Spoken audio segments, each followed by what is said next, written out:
mais um falando do Axé, Nação Angola. Nós estamos aqui, contamos com a ilustríssima presença de Tata Sagibi. Eu queria agradecer de antemão ao senhor por estar aqui falando um pouco da sua vida do Angola. O senhor pode, por favor. Eu é que agradeço. Eu acho muito louvável esse resgate. Vocês estão de parabéns por essa iniciativa. Eu é que agradeço estar aqui. E o senhor poderia então falar a respeito da sua vida? Como é que tudo começou?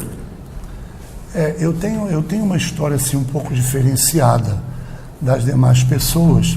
Eu vim até conversando com o Evandinho no carro. Por quê? Porque eu sou um brasileiro que não sou filho de brasileiros. A minha mãe era portuguesa e meu pai era onde estão detonando tudo aí. Meu pai era de Damasco, Síria. Então eu sou um brasileiro, filho de uma portuguesa como a Síria. E que na realidade não tinham como entender nada. O que era o Umbanda, o que era o Candomblé, nada se sabia, assim como eu também não. Quando eu cheguei ao Candomblé, para tentar ser um pouco sucinto, aos 11 anos de idade, eu estava indo para a escola, fazendo um lanche em casa, quando eu percebi que eu estava estranho, caminhando, chamando minha mãe, eu, caí na porta do banheiro. Bom, isso aos 11 anos de idade. Novamente, quase aos 12 anos de idade, esse episódio repetiu-se. E aí minha mãe me levou ao neurologista, porque o neurologista achava que eu podia ter tido algum ataque de epilepsia, e eu fazia um tratamento na Presidente Vargas. Ela me levava, eu vinha com a receita, ia na rua Dom Pedro I, ninguém deve lembrar muito, na farmácia Granado, mas ali eu mandava fazer esse medicamento e ia buscar. E tomava esse medicamento regularmente. Quando eu estava com 13 para 14 anos, eu fui com 2 amigos meus, irmãos gêmeos até, a um aniversário de 15 anos, que na época eu fui convidado para ser o príncipe, dançar com a menina que fazia os 15 anos. Quando nós voltamos, até te mostrei a casa hoje, passamos na porta. Quando eu voltei com eles, esse casal de irmãos, que eram referindo assim, Luiz, que meu nome é Luiz Carlos, vamos na macumba? Eu ponderei um pouco dentro do meu pensamento, mas o que é a macumba? E eu entrei ali para ficar, com 14 anos. Ali eu me lembro do dia de São Jorge, 23 de abril, não vi mais nada e saí. Meu pai, saiu 24 de maio. O terreiro chamava-se, que não era Inzo, era Terreiro Tocinganga Nkosi, que era de Mameto Kissinabê, que era filha de minha tia Detinha, de Mameto Patulemburá, da Tumba Junsara. E, na época, existia um zelador, um rapaz que estava se propondo a ser zelador, o Rogério de Ansan, Oyactulê, muito conhecido, e que ela dava guarida, em que estava ali para ajudá-la, para colocar alguns barcos. Em janeiro tinha tido um barco de Muzenza, até essa muito conhecida, a Idanda Lemin, e a de Mucongo, que era Talamucá. E o meu foi em abril para maio. E havia uma situação nisso, porque meu pai, Lemba, tomava a frente, Nkosi tomava a frente. Lemba tomava a frente, Nkosi tomava a frente. A meu ver, eu nem sabia quem era Lemba nem Nkosi. Foi quando minha mãe Kissinabê procurou meu pai angolense desde essa época. Desde essa época. E isso foi 24 de maio de 1963. Que cabeça, hein, que lembrar. Rua Irapuá, 149. Que nós passamos hoje, eu lhe mostrei, aqui onde eu me iniciei. Após um ano de iniciado, a Mameto retornou para Salvador, e a pessoa que ficou na casa, o Tapa Oyactulê, foi pedido pela família da Mameto que se retirasse dali, por algum motivo, que a família queria continuar, e ele abriu uma casa no Largo da Fontinha, em Oswaldo Cruz. E pediu que eu o seguisse, né, já que ele participou de tudo, que eu seguisse. E por uma questão de família, uma questão de postura, uma questão de algumas coisas, eu acompanhei meu pai angorense. Tata Gageru, de Mucombo, me recebeu na Venda Velha em julho de 1964. E lá eu fiquei 25 anos. Tomei obrigação de 3 anos, obrigação de 7 anos, 14 e 21 já fui na casa de Brasipina, que você conhece. Meu pai angorense e Tata Caxinim inauguraram a Casa de Lemba em maio de 1970. E você tocou muito candomblé com meu pai ali. Então, isso fez em maio 52 anos, essa iniciação. Nada foi como Lemba não quisesse, tudo como ele quis. E eu tenho, assim, essa satisfação de não procurar o candomblé, de não procurar nada. Eu tenho esse privilégio. Eu achei que ele foi me buscar em casa, com 11 anos de idade. Já como eu contei, filhos de pais estrangeiros. Tem uma menina antiga lá de casa que brinca muito assim, que ela conheceu meus pais. Interessante, o senhor é filho de uma portuguesa com um sírio, mas quando está no manso o senhor é um africano. Então, o que acontece na grande realidade? Tudo o que Lemba quis. E eu nunca saí desse segmento. Meu pai angorense fez minha obrigação de 1 ano, 3 anos, 7 anos, 14, 21. E eu acompanhei Tata Caxinim por 25 anos, até quando Deus chamou. Eu nunca tive um outro segmento. Por opção? Não, porque Lemba determinou. Então é tumba junçara a vida inteira, eu nunca tive um outro segmento. Que bom. E agora me diz só uma coisa. Quando é que surgiu a sua casa? Como surgiu a sua casa? Qual foi a necessidade do senhor passar de um rodante para um pai de santo? Isso.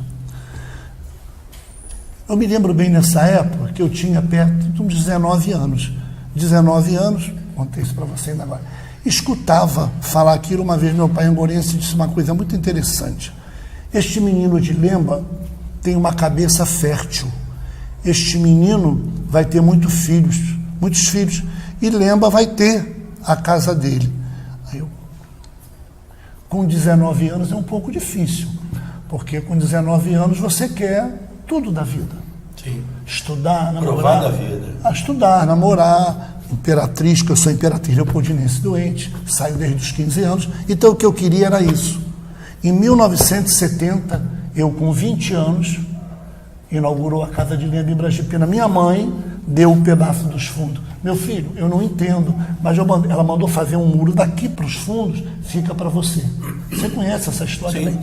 Fica para você. E o que ocorreu?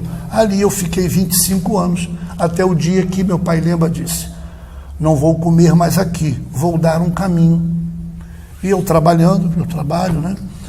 Uma pessoa me falou sobre um terreno em Campo Grande, esse terreno eu fui ver e acabei mudando para Campo Grande, construindo aquilo tudo que você conhece em 1 ano e 4 meses. Por que isso tudo ocorre? Só assim, eu botei o meu primeiro barco, que você conhece, da Danquê, e a menina de um sumo, eu tinha 20 anos, nunca sozinho. Cauté atrás, meu pai Caxinim atrás, minha tia Molonderi, que foi mãe pequena do barco. Eu nunca poderia, né, imaginar que um jovem de 20 anos pudesse ter uma responsabilidade À dessa. frente, né? E aquela casa, quando inaugurou, eu tinha 20 anos de idade. O meu primeiro barco tem 45 anos de iniciado. E o mais novo, 2 anos, né? Então, o que acontece? É amor, é inquice. Porque como você mantém uma casa com 45 anos funcionante? Então o senhor o senhor foi iniciado em 63, abriu em 70, cobriu o seu tempo todo. Tudo direitinho, recebi minha outando, minha obrigação de 7 anos Isso é e importantíssimo. entreguei. Agora de 14 a de 21 já foi na Casa de Lemba. Eu conheci o senhor em 82, Sim. lá em Brasipina, levado pelo Ivan Luiz, Não sei se o senhor vai lembrar. Lembro. Ele é de Quitembo, mas nunca fez santo. Sim, lembro bem. 82, estávamos com uma roça ainda em Brasipina, Rua Itabira 343, porque nós mudamos para Campo Grande em 95. Sim. Em 95 que mudamos para Campo Grande. Então eu acho que essa trajetória toda vem a obediência, o amor ao inquice. Porque você tem um confronto aí, um jovem de 20 anos pensa de uma maneira. Com certeza. E você conseguir conciliar com o inquice, mas nada na Isbojinã se faz sem ser Lemba. Quem determina tudo é Lemba, a casa é de Lemba. Graças a Zap. O senhor tá falando aqui com a gente em termos muito banto, o senhor não está usando nenhum termo iorubano para conversar com a gente, que tem que ser natural. Nosso. Pela minha nação, claro. Eu queria fazer uma pergunta ao senhor, porque esse nosso projeto, além de registrar a memória das pessoas que têm dever com a nação, é levantar a voz para essa iorubanização que temos aí no Candomblé. O que o senhor acha desse povo que faz uma igualdade entre Inquice, Orixá, Vodum? Nem todos os irmãos têm, às vezes, o mesmo acesso, né? E eu estudei muito, eu pesquisei muito, em termos de estudo mesmo, para que você pudesse desnagotizar um pouco a sua casa, para que você tivesse esse segmento. Quando você faz isso, você respeita a sua casa e respeita o seu irmão.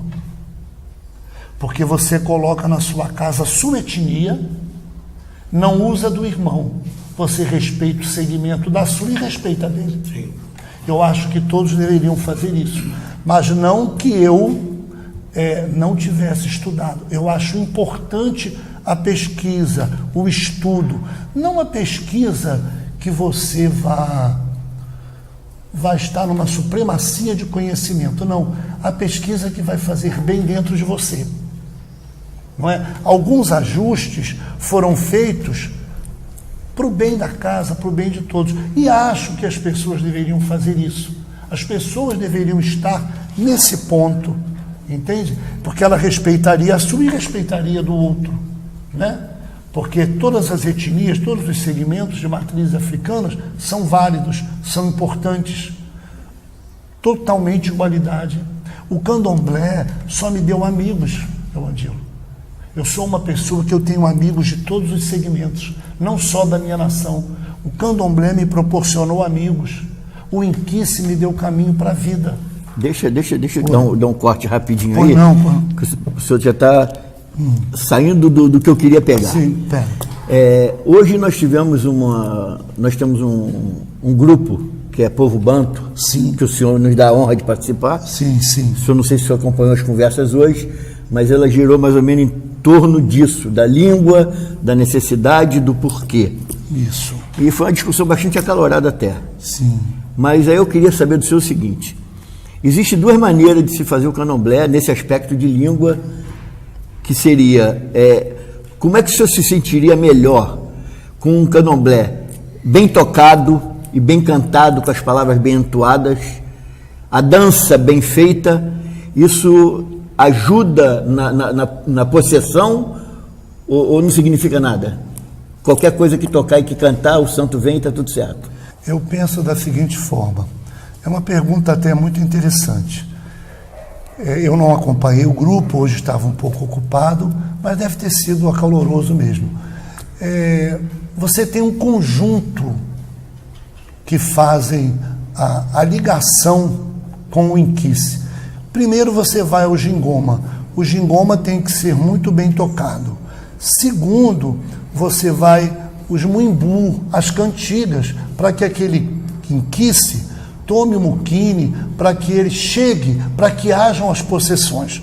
Obviamente, se você tem um Gingoma bem tocado, se você tem a entoação com a pronúncia correta, você tem como atingir as divindades. Quando você atinge as divindades no canto, na fala, vem do âmago de cada um, você forma um conjunto de pessoas com a mesma fala, com o mesmo objetivo. É óbvio que o Inquice está ali, o inquice chega e a própria satisfação do inquice é muito grande.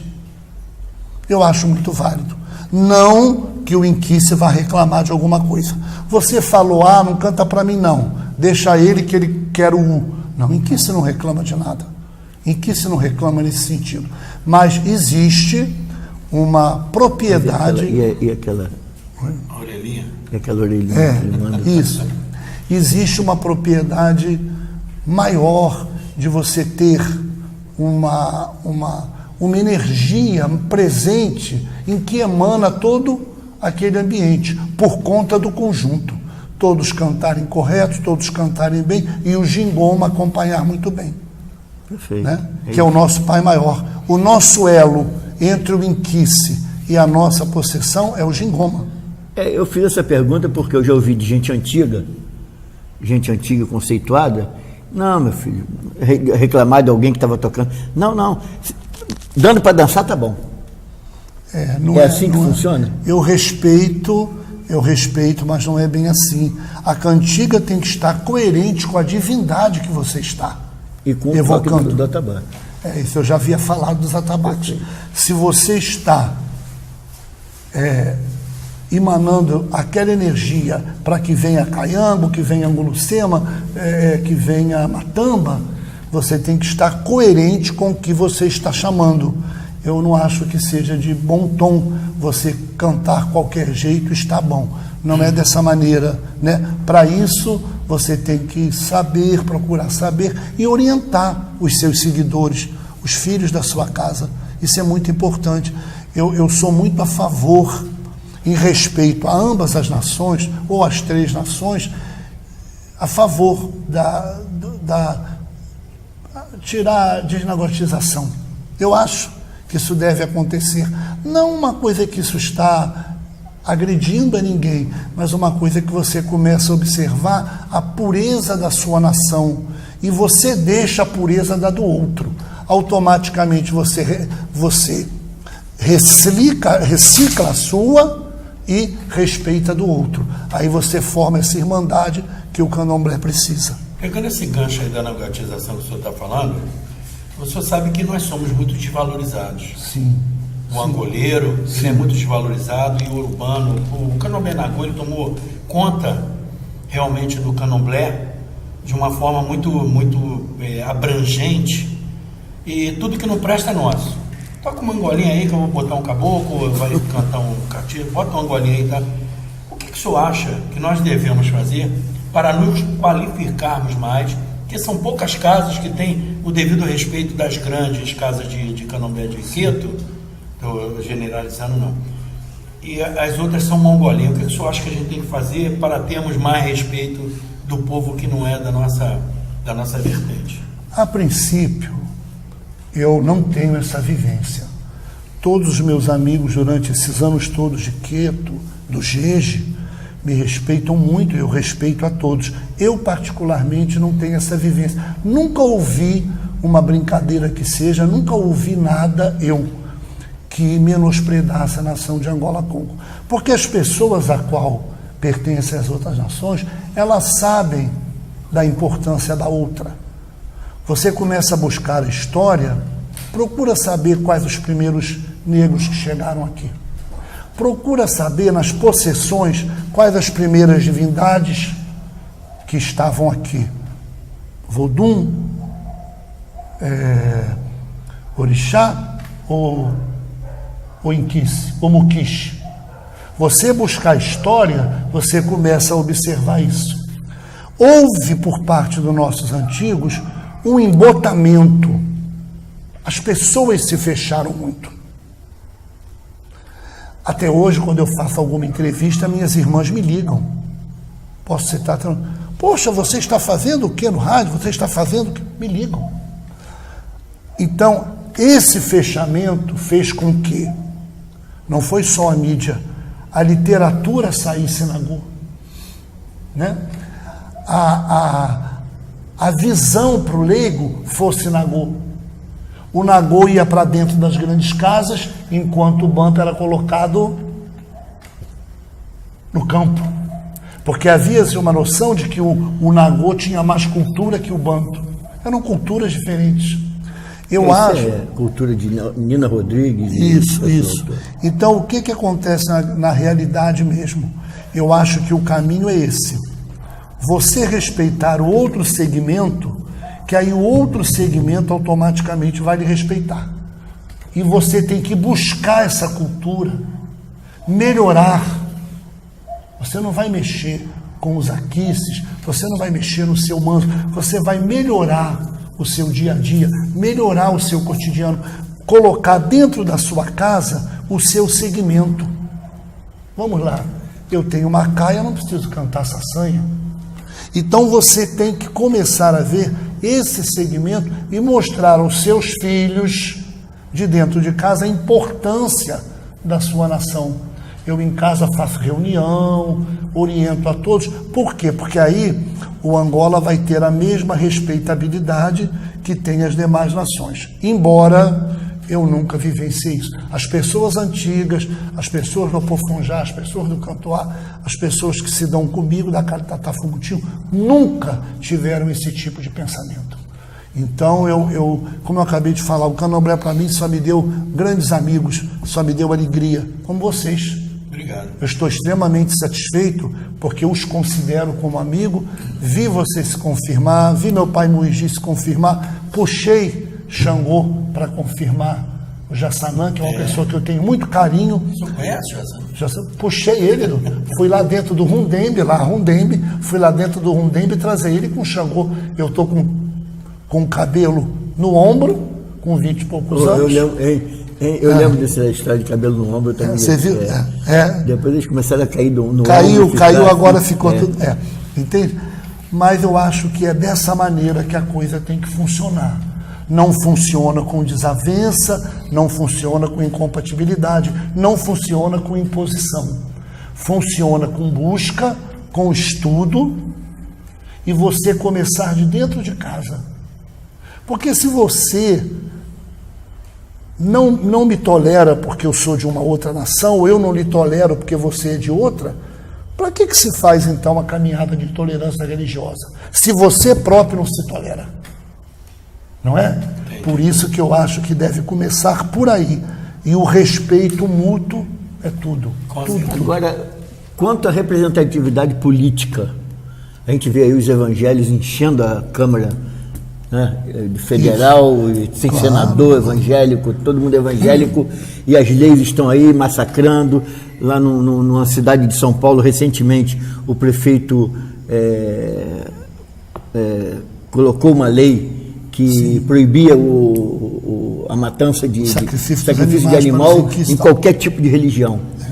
E a gente não tem ninguém, por quê? Eu não vou votar no Evani porque eu não gosto dele, eu não vou votar no Marcelo Monteiro porque ele é feio, eu não vou votar no Ogum, como é? Negro Ogum, porque o Negro Ogum é chato, entendeu? Como é que a gente fica nisso aí? Isso sugere alguma coisa? Isso vem no finalzinho da abordagem que eu acabei de fazer. O professor José Beniche foi candidato por 2 vezes, não é? O finado Luiz Jagum foi candidato e tivemos outros candidatos. Eu, na minha profissão, eu sou enfermeiro obstetra, fiz faculdade de enfermagem e fiz residência em obstetrícia. Lido com a vida, pré-natal, parto. Tinha uma enfermeira que trabalhava comigo, ela está aí, enfermeira Jurema. Ela está toda hora na televisão, já foi eleita 2 vezes. Juntaram-se todos os enfermeiros, técnicos de enfermagem, auxiliares de enfermagem e a elegeram. A enfermagem, o Conselho Federal de Enfermagem, o COFEM, precisava de uma representatividade para os enfermeiros. Mas ela é evangélica? Não. Ela já foi prefeita do Oxum. Já foi eleita 2 vezes, não como iniciada do Oxum. Foi eleita 2 vezes como enfermeira. Pois é. Essa união que os enfermeiros tiveram na época, que ela aparece toda hora aí, enfermeira tal, enfermeira Rosane. Essa união que nós dissemos assim, vamos botar um enfermeiro lá dentro e colocamos. E isso está nos faltando. Vamos colocar o Jassanã lá dentro e colocamos, ou qualquer outro irmão, porque nós mesmos não colocamos lá dentro. Não é ninguém, somos nós que não colocamos. E vejo isso Para o futuro, muito ruim. Porque eu vejo as bancadas estaduais, municipais, federais, até porque sou do estado e do município, participo de algumas coisas, e vejo a posição com que os evangélicos tomam as grandes bancadas. Então, para o futuro, o candomblé me preocupa, porque até onde essa política vai favorecer só aos irmãos lá evangélicos? Precisamos acordar para isso. Precisamos ter um representante nosso, de qualquer maneira, não importa quem. Irmãos, precisamos nos fazer presente. E fazer presente é votar em algum irmão. Agora, o senhor não acha que a culpa é toda nossa em relação ao candomblecista, vamos generalizar, e ali na encruzilhada botar um despacho com a cabeça de bode, de galinha, um pé de galinha, uma farofa, suja a rua toda, é bom no cemitério, essas festas caprosas que tem. O senhor não acha que a sociedade recua por causa dessa demonstração de falta de respeito com a própria sociedade, conosco mesmo, de fazermos isso? Perfeito, você colocou assim, perfeito. Quando você não se autorrespeita, o próximo não vai lhe respeitar. O seu culto, ele pertence a você, não pertence aos demais. No outro dia colocaram uma foto no Face, eu vi um tipo de um ebó, vamos chamar assim, em cima de uma máquina de tirar o dinheiro, você viu? Eu achei aquilo um absurdo. Há poucos dias, meu pai Muigi, eu precisei ir ao Santander. Quando coloquei o cartão, olhei para cima, tinha um alguidar menor também em uma caixa de um banco. Estava esperando que você colocasse uma moeda ali. Não, olhe bem, o banco é uma sociedade comum, é uma sociedade empírica. Então o banco, ele precisa ser respeitado. Se o seu culto, se o que você fez é para caminhos de dinheiro, tem tantos lugares maiores. Por que nós lidamos com a natureza e vamos expor essa natureza? Isso não vai nos levar a nada. O que vai nos levar, sim, é seriedade. Seriedade de culto e respeito entre todos os irmãos de qualquer segmento, precisamos ter seriedade. Não sei como nós vamos formar. Em Salvador, nós temos uma sociedade muito importante, né? Que é uma federação, e temos o Aquabanto também, que é uma federação que foi chefiada há muito tempo por seu Benzinho, depois por seu Demi, muito tempo, né? Grandes tatas, e aquela federação controla tudo. Eu não sei se no Rio de Janeiro nós temos assim fatores comerciais. Mas já na Bahia já não está mais controlado. Também não está. Que não há interesse de que haja uma federação nesse sentido. Então, meus irmãos, vamos pensar. Nosso culto pertence a nós. Nosso culto é nosso. Nossas energias, nossas divindades são nossas. Não precisamos expô-los em banco, encruzilhada, em nada. Bom, eu queria saber do senhor, o senhor conviveu com tanta gente antiga, como é que o senhor vê essa diferença do que era o candomblé antigamente do que é o candomblé hoje? Se perdeu, está se reestruturando, há como fazer um resgate do que acontecia antigamente, voltar o candomblé a ser como era antigamente, as roupas, essa pedraria toda essa coisa, o senhor tem condição de retornar isso? Dentro das limitações de cada um, eu percebo que o candomblé ele tomou um outro vulto, um outro rumo, no sentido de que a sociedade mudou, o mundo mudou, a tecnologia está aí, né? Quando eu me iniciei, não foi permitido nenhum retrato. Então, a obrigação de 3 anos não podia tirar retrato, só tirou da de 14 para lá, assim mesmo escondido. Então, vê bem, o que acontece na realidade? O candomblé e as pessoas que estavam no candomblé, elas se firmavam em cima de um propósito. Esse propósito chamava-se religiosidade. O que se resume a religiosidade? O amor e o respeito por qualquer segmento. Inquice, Muquixe, Vodum, Orixá. E as pessoas se ajudavam entre si. Não havia uma disputa de ego, porque o candomblé, ele era uma religião de um povo. Não era como hoje, tão divulgado, mas existia uma religiosidade. O que eu acho hoje, que algumas coisas estão sendo colocadas à frente da religiosidade. Alguns propósitos pessoais, alguns propósitos comerciais, alguns propósitos de autoafirmação, né? E o que eu peço aos irmãos é que busquem um pouco dessa religiosidade, busquem o amor ao inquice, busquem o respeito aos inquices. Aos meus filhos eu deixo esse recado, aos irmãos, e consigam observar que já se tem uma dádiva de entrar em possessão e ter o inquice, ter uma divindade da natureza que vem em você. Isso já é uma dádiva. Então faça disso uma alegria, uma dádiva, uma religiosidade. Não faça disso outras intenções, porque senão o candomblé, ele vai haver uma disputa de egos. Quando você perceber, você não tem mais essência. E o que perde a essência, perde o motivo de ser. Perfeito. Se você não está na essência, se você não está no segmento dos seus ancestrais, quem não tem ancestrais, não tem história.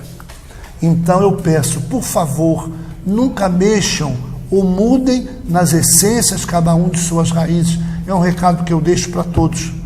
Esse humilde filho de Lemba aqui deixa para todos. Bom, já que o senhor já deu o seu recado final, de antemão queria agradecer ao senhor por o senhor ter disposto a vir aqui conversar com a gente um pouquinho. Eu é que agradeço. E foi muito importante, muito significativo a sua participação, uma postura inteligente.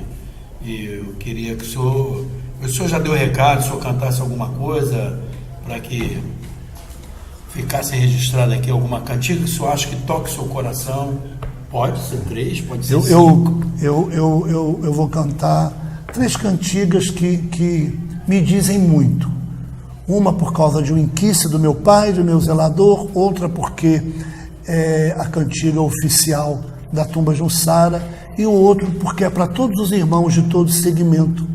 Entende? E rangolô tá no cajungongo, longorongongo, tibuque eu assoba. Rangolô tá no cajungongo, jacumbando, ayaquimbandô. Angorô, angorô.